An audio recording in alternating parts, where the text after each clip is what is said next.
Are you looking for a way to make your lunches more reusable?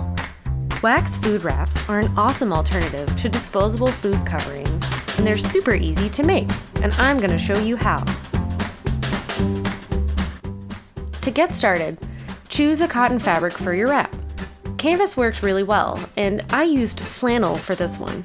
It has a great thickness to make my wrap stiff, but not too stiff. Cut in a square or rectangular shape.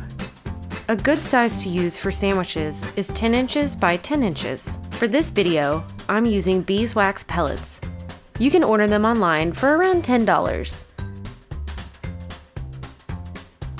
I happen to have some solid beeswax also that has been melted down previously, and I'll show you how to use this version later on. Our next ingredient is not absolutely necessary, yet it is the secret ingredient for making wax wraps that are tacky and clingy. Preheat your oven to around 200 degrees or as low as it will go. Next, cover your baking sheet with parchment paper to protect it from the wax. I used a sheet that is dedicated to crafting only and is no longer used with food. Sprinkle the beeswax pellets all over the fabric, taking care to cover it evenly, including all of the edges. Remember, you can add more later if needed, yet you don't want it to be too waxy. If you have the pine resin, sprinkle this in an even layer as possible. If there are large chunks, that's okay. These will simply create a more wet look on your fabric. Carefully place into the oven for about 5 minutes. Watch as your fabric becomes waxified.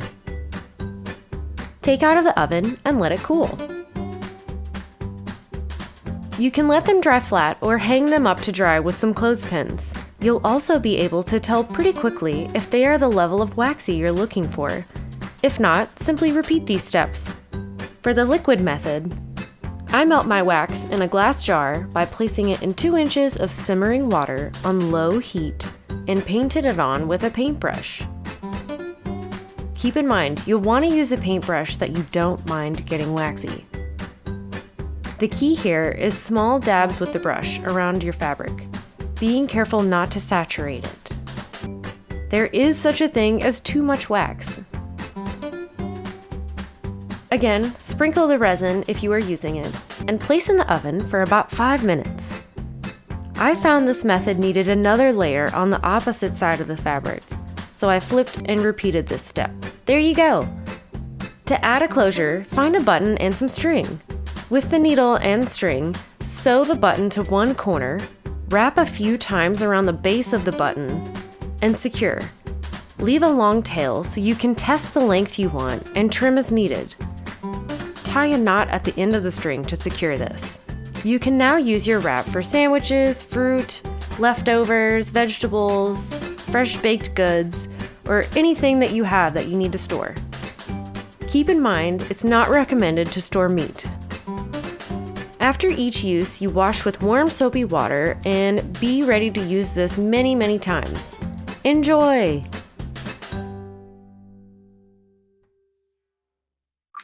Hello everybody, my name is Jada Pitts and I'm the associate for North Branch Library. Due to the COVID-19 pandemic, we will be doing programs virtually from home. Today I'm going to teach you how to make a mask out of neck scarves. What you will need is a scarf of any color you like, 3 hair ties, and scissors are optional. You want to start by first laying out your scarf flat, and then you want to fold it right in half. Now, if you want to, you can stop here, but I'm going to fold mine again because it's a little bigger than I expected. And it'll help thicken up your mask as well. I'm going to fold it once more, like that. Next, you want to put a hair tie on each end of your scarf, just like this. This is going to serve as the ear holders. On this end. Next, what you want to do is put the scarf around your neck.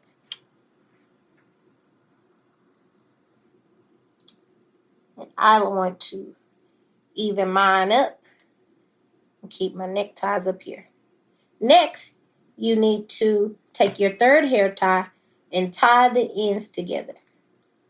You don't want to loop it too tight because this is how you're going to be able to adjust your mask. And also, if you have long hair on like I do, you want to move it out of the way.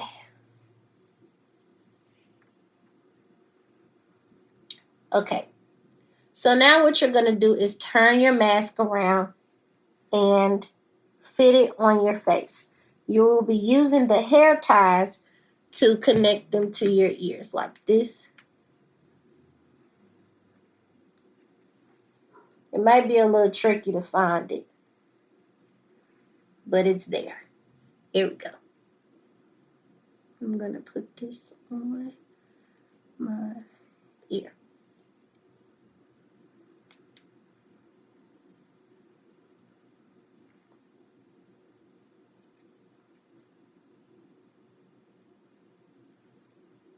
Okay, so next, to tighten up your mask, you want to pull the two ends that are left in the back. And just adjust as you go. You can always adjust as you go. And tighten. And it's okay if it comes off your ears. That hair tie is there so you can put it right back.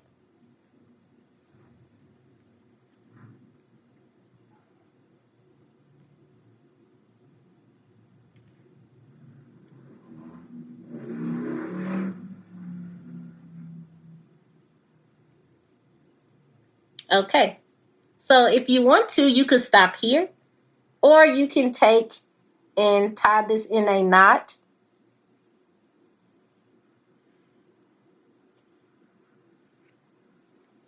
And then you can cut off the excess. I'm deciding not to cut mine because these scarves are so universal. And I may want to wear them on my head or around my neck or as a mask.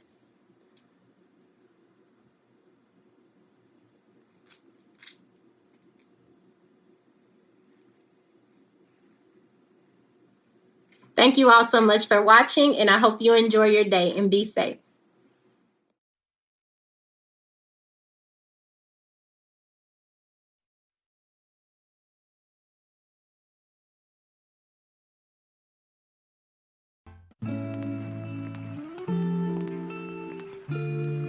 Yeah. Check. Yeah. What's asymmetrical up on your plane of life? Dips and valleys on your way, but you don't dip in height. Make attitude match altitude, and when you taking flights, remember your royalty orbited by moonlight. Brilliant stars and crescents call for love. Stars fall when they shot, but we still look above, hoping that you win the battle and not catch a slug. Find a ladder, throw it backwards till it's trapped in mud, cause bubble suds cannot wash away the bullet wounds. I can't breathe, take a break, take a walk, take a moment's reprieve. Save your life or save the game, don't bet it in a gamble, cause cops KO'd enough, leaving us in shambles. We stained glass wearers, vanquish poison, spitting stanzas as the serum, and you can't stop it seeping in the cerebellums. This black boy been cleansing with Aquafina, reverse osmosis. It seems I haven't learned a thing, cause it's the potter's hands and his foot is on the wheel. He fixed me, mold me, made me, told me painting with pain heals. Use my life as a paintbrush, making a portrait of the one who made us. Words from my creator. I've sat on steps and wrote on pages, forgotten words and performed on stages. Shaking hands with the real and fake sin. Spinning world, my location changes. Sometimes I southwest, wanna get away in. To and fro with the wind is my language. I manage to shape shift a smoke screen and hide my inner damage. Pack it all in a pen, buried in a song. The remote control of life has a broken pause. I'm pen pals with my memories, something writing can't solve. Deep sea diving in songs, making verses my reflection. Cause it's the only time I try to right my wrongs, yeah. Amazing grace, amaze I can't solve. Amazing race, I can't jog. Carry life in Jan Sport. Where I go, you go. What I speak, you said. So I find peace with a piece of your words etched sketched inside my head. Cause now it's the potter's hands, and his foot is on the wheel. He fixed me, mold me, made me, told me painting with pain heals. Use my life as a paintbrush, making a portrait of the one who made us. Words from my creator. It's the potter's hands, and his foot is on the wheel. He fixed me, mold me, made me, told me painting with pain heals. Use my life as a paintbrush, making a portrait of the one who made us. Words from my creator.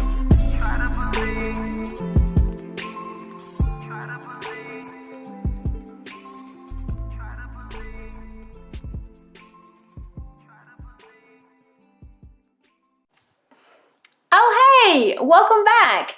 I'm Rebecca Stone, your Studio NPL mentor. It is great to see you again, part of our how-to series. In fact, we just got a new how-to video from Ethan. Ethan is a junior, getting ready to be a senior, and he sent us some great working out tips. Take it away, Ethan. Oh, hey there, didn't see you. Okay, so today I'm going to teach you proper form when working out. So one thing that you want to always focus on is isolation and always picking out a certain muscle group to work on. So today I'm going to show you the squat, bench press, and dumbbell curls.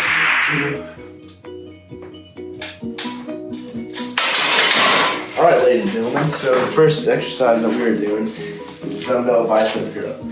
And the main thing that you always want to focus on is isolation. So when you're curling, you don't want to go fast. You don't want to do fast reps like this because that doesn't build any muscle. You want to go slow and then squeeze. And that's what breaks down the muscle and that's what makes it bigger. So you always want to do slow, controlled reps. So you have to pick up the biggest weight in the gym. Just do a weight that you can control and get a good burn.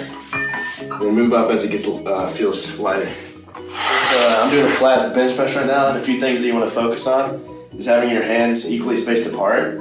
And you always want to keep your joints aligned because you can get wrist pain if it's like this. You always want to keep it like this. And so you get your hands set about shoulder length apart or more than shoulder length apart and to where they're not. I meant to say 90 degrees from like, yeah, if you just get up like that. And then you want to have a little arch. You don't have leg drive. Your feet are like this a little bit and you're like pushing with the ball of your foot, you're pushing this way, and then as you're going, you tighten your whole entire body, your back, glutes, and then you lift off, and then you take a deep breath, and then you blow out as you're going out. You want to keep your elbows in the entire time, because if you don't have your elbows in, you can get elbow pain, and you can get other problems too, and shoulder pain. 99, 100. All right, so the next exercise that we're doing is called the back squat, or the barbell back squat. And many people say this causes knee pain and back pain and stuff, but that's only true if you go way too heavy and have improper form. So what you need to do before you start is always stretch. And one good stretch I always do is just get down like this and squat, and then just drive my knees out with my arms. And that just gets you ready, your legs all stretched out to a back squat, and you can roll out your back and stuff to get it stretched out also. So the main thing you want to do is you first, your arm set. Some people they adjust their arms. It depends on what you want to do with them. It doesn't really matter. And so you go, and then you get your body tight. You take a deep breath, and you get it off. And then you get your legs set, and you always want your toes pointed out a little bit. And then you tighten everything. You squeeze your core together and your glutes and everything. Keep everything tight so that your back is tight, or it keeps your back safe. So I'm squeezing everything together, and then I still squeeze and then I let out. So your back is fully safe all the way through. And then I'm just keeping my knees in line. I'm not letting them. Some people cave in like this. You just want to keep them in line like this. Always have a spotter. And you want to go parallel or below parallel, doesn't matter. Thank you for listening to my video. I hope you learned something new. Thank you. Wow. Thanks, Ethan. Those are some great tips. I plan on incorporating them into my workouts. Hope you guys will too. And make sure you keep sending me those how-to videos. Send them to Studio NPL Nashville at gmail.com. And stay strong and healthy.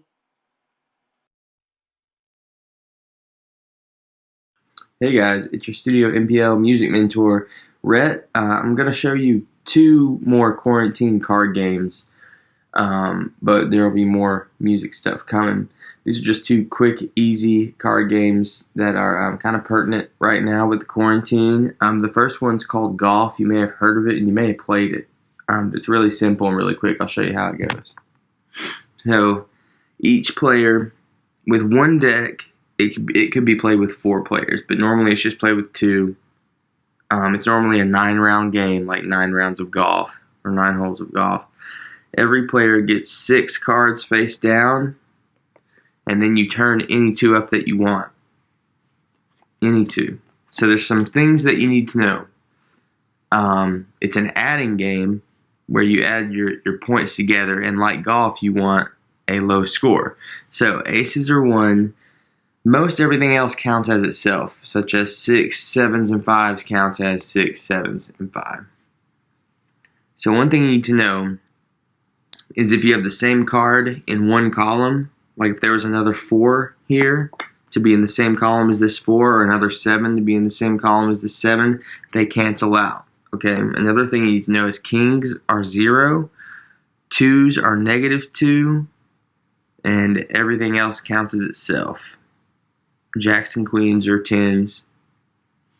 So what you'll do, I dealt, this person will either draw from here or draw from the top.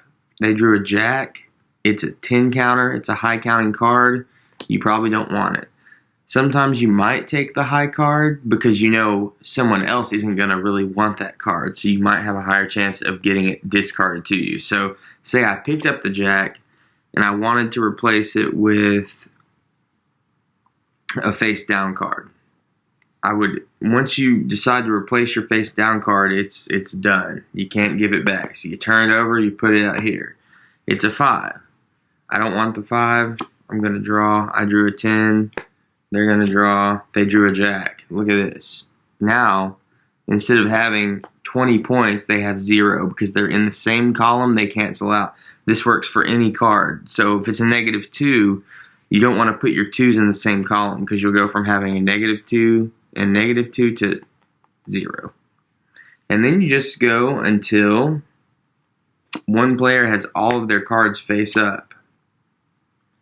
You'll just keep on turning cards over, trying to get the lowest score. You can always replace cards that are already face up. It can go for a while. There's different strategies and ways to play, but really it's first one to have all their cards face up. So let's just pretend that the game is finished. Say I got my last one first. So now you count it up. Look, there's a 2 right here. That's -2. So right here you've got 14. The 2 jacks in the same column are 0. So plus 3 is 17. So you got 14 minus 2 is 12. So this guy has 12 right here. Here, I've got a lot more actually. I've got 17, 21, 26, 27. Queen is 10, 37. The game, this round is over. You tally up your scores. You can score negative because you can have all your cards canceling out, have a king for 0, and have maybe a -2. So you can get a negative score. You play as many rounds of this as you want. Usually we do like 9 or 18 because that's what you would do with golf. But that's the game. Now real quickly I want to show you another game that's even simpler. It's called Speed. You may have heard of it. You may have played it. Basically, what you're going to do is deal out the whole deck. I'll show you the template. It goes 1, 2, 3, 4, 5. 1, 2, 1, 2, 3, 4, 5. Then everyone else. It's a 2-player game. So the rest of the deck is divided up between 2 players. I probably didn't have to do this, but I did. Okay, so this is what you do.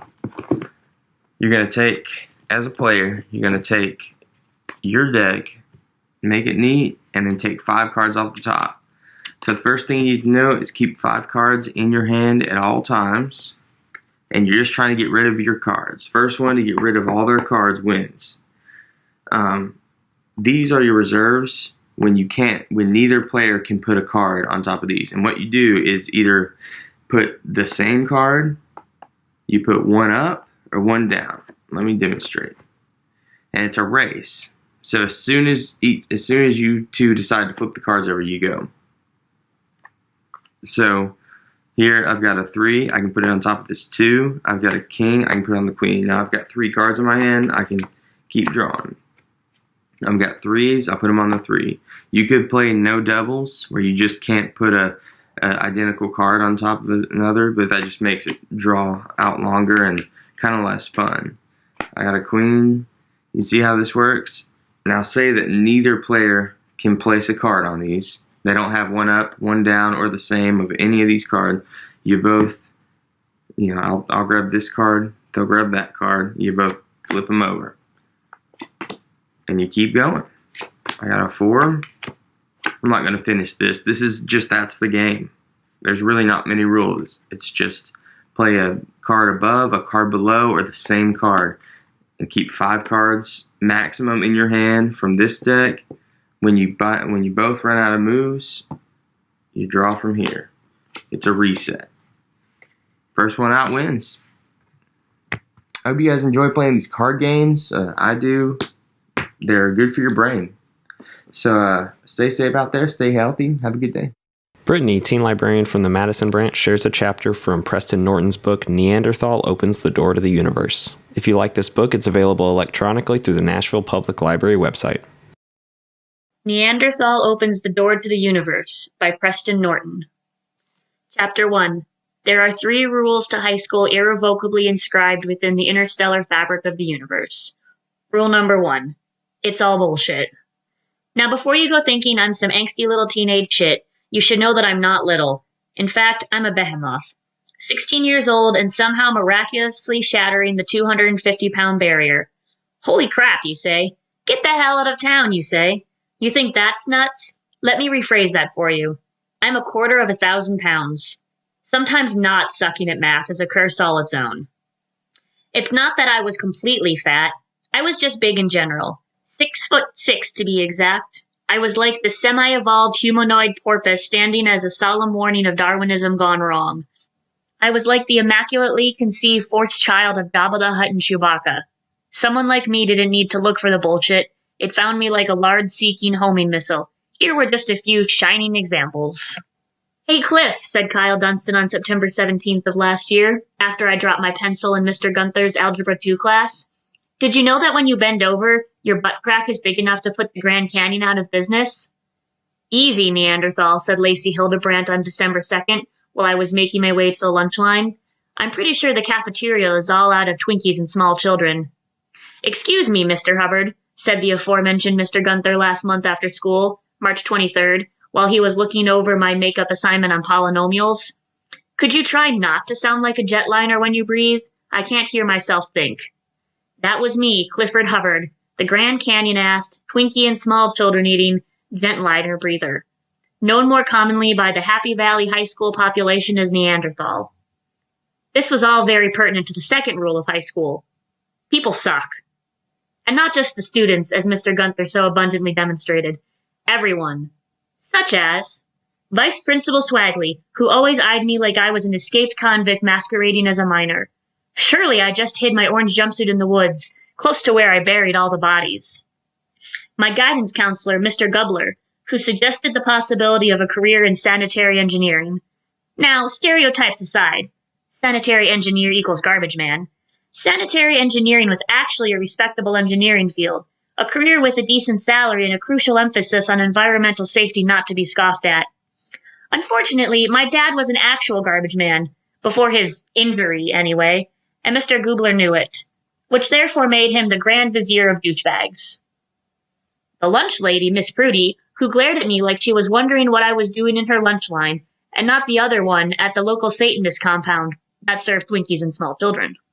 The list went on, and that brought me to Aaron Zimmerman. The Aaron Zimmerman. It wasn't that he was more or less douchey than anyone else. Really, his level of douchebaggery was rather average. He was simply the most popular douchebag at Happy Valley. I mean, let's face it, he was cool. How cool? Imagine that Ferris Bueller's Day Off was based on the real-life story of Aaron Zimmerman, this human being whose will the universe miraculously obeyed. Except instead of Matthew Broderick, Aaron would be played by this genetically engineered teenage clone hybrid of Brad Pitt and Tom Cruise. Quarterback? Check. 4.0 GPA? Check. But before the list happened, more on the list later, I'd only had one real encounter with Aaron Zimmerman. Why would anyone as popular as him have had any reason to even acknowledge my existence? Why, if my head intercepted his football, of course. April 12th, 12:50 p.m., if you want to get specific. I was wearing my lucky hoodie, plain black with a 4-leaf clover printed on the front, which was really more of an ironic name, because bad things always happened to me when I was wearing it. My older brother, Shane, gave it to me for my birthday, although I was pretty sure he bought it from some kind of witch doctor, because it was definitely jinxed. There was a hole in the inner fabric of the front pocket that I liked to stick my right thumb in, ripping it just a little bigger each time. I couldn't help myself. A nervous tic, I suppose, when you're essentially wearing a Kismet time bomb. Meanwhile, Aaron was chucking said football across the crowded hall to his crony Kyle Dunstan, yes, of Grand Canyon-assed fame, the trajectory of which was well over everyone else's heads. Unfortunately, my head was also well over everyone else's heads. The football connected with my face. 250 pounds or not, that football nearly sent me flying into last Tuesday. But instead of shattering the space-time continuum, I merely collided into the nearest locker, leaving a perfect Neanderthal-shaped fossil imprint. For about 5 discombobulating seconds, I had no idea what had happened. My mental processing was going something like this. Ugh. Blah. I was still prying myself out of the locker crater when Aaron mosesed his way through the crowded hall like it was the Red Sea. He extended a helping hand. I took it. "Whoa, are you okay?" he said, half laughing, half sounding like something resembling genuineness. "You really did a number on that locker." I was still struggling to operate the English language, so I just kept blinking, failing to grasp that ever-elusive thing that we call reality. Aaron was smiling as he eyed the crushed locker, and in my befuddled state, it could have passed as a real smile. "Man, what do you eat for breakfast? Twinkies and small children?" I know I was big, and in the world we lived in, big usually equaled stupid. But I wasn't stupid. I had 3 realizations instantaneously. 1. That line was a Lacey Hildebrandt original. 2. Aaron Zimmerman had dated Lacey Hildebrandt. This might have seemed like a grand coincidence, but really it wasn't. Aaron was like James Bond. Always got the girl, never the STD. Or maybe he had all the STDs. Who knew? 3. During that brief relationship, the two of them had obviously had a great big laugh at Neanderthal, the Twinkie and small children eater. And that brings me to high school rule number 3. Fists speak louder than words. And that's the first chapter of Neanderthal Opens the Door to the Universe. To find out what happens next, go to the link in the description to check out the ebook through Overdrive from your Nashville Public Library.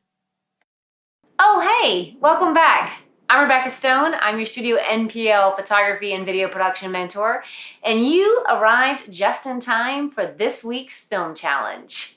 All right, do you remember the rules from the last couple weeks? Just in case you don't, let me remind you, your film must be less than 2 minutes, and it must be user-friendly, and you have to use the story that I provide. Okay, so here we go. First of all, this time we're going to do some fun with some filmmaking fundamentals. We're going to talk about our image. We're going to make sure we include what's called a close-up shot. The close-ups is one of the most important types of shots that a director can use in filmmaking. They use it often to create emotion from your characters, and they also highlight an important place, something that's about to happen. Maybe you see feet walking, you might also see a clock ticking, different things like that. So make sure you include a close-up shot in your movie. The other thing we're going to talk about is sound. We're going to want to make sure we include music in our movie. Okay? So music can really help enhance a scene. It can add suspense, or it can add emotion, anything like that. So you want to make sure that you include music. It's going to be either music you created or a friend created, Just make sure you have the rights to use the music, okay? So copyright-free music to be in your movie. And now, the story. You find out that something in your house that has just been collecting dust is actually a priceless artifact.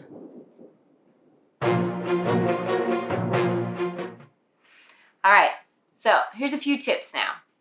All great stories have a beginning, a middle, and an end. So think about that. Make sure your story has that. Think about answering these questions while you're planning your story. How does your character find out about the artifact? What's your character's problem now that they know about this artifact? And how do they overcome the problem? So think about those things when you're creating your story.